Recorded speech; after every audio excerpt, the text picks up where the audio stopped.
டேய் அடே பேதியில் போவாங்களா? என்னடா இது? என்னது இது? ஒரு நாள்ரா, வருஷத்தில் ஒரு நாள் தீபாவளி, ஒரு நல்ல நாளில் கூட என்னை நிம்மதியாக இருக்க விட மாட்டீங்களாடா?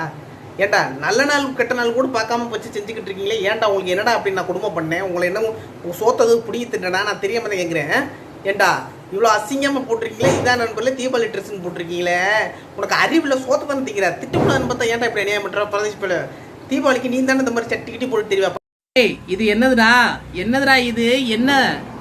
எந்த புரோக்கர் கிறுக்கண்ட அந்த வேலையை பார்த்தது? எவன் பார்த்த வேலைடா இது? ஏண்டா எனக்கு ஜில்லுக்கும் கல்யாணம் பண்ணி வச்சிருக்கீங்களே, எப்படா உங்களுக்கு தெரியும்? ஏன்டா இப்படி அநியாயம் பண்ணுறீங்க? ஒரு மனுஷனை நிம்மதியாக இருக்க விடுங்கடா. நானே இப்போ தாண்டா அவங்கள்ட்ட ப்ரொப்போஸ் பண்ணியிருக்கேன். அதுக்குள்ளே கல்யாணம் பண்ணிங்கன்னா எங்கள் காதில் பிரிக்கிற மாதிரி ஆயிடாதடா.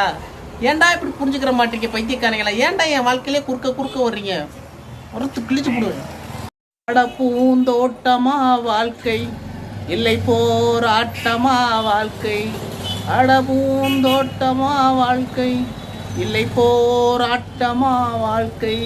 வானத்தை பார்த்தேன், பூமியை பார்த்தேன், மனுஷனை இன்னும் பார்க்கலையே.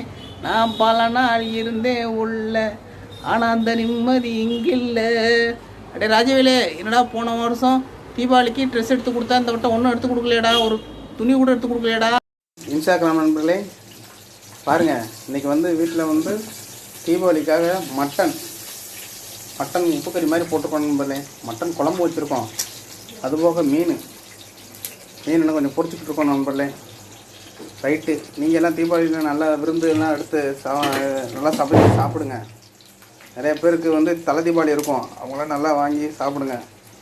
ரைட்டு, சந்தோஷம், மகிழ்ச்சி நண்பர்களே. எல்லோரும் கமெண்ட் பாக்ஸில் யார் வீட்டில் என்னென்னு போடுங்க நண்பர்களே.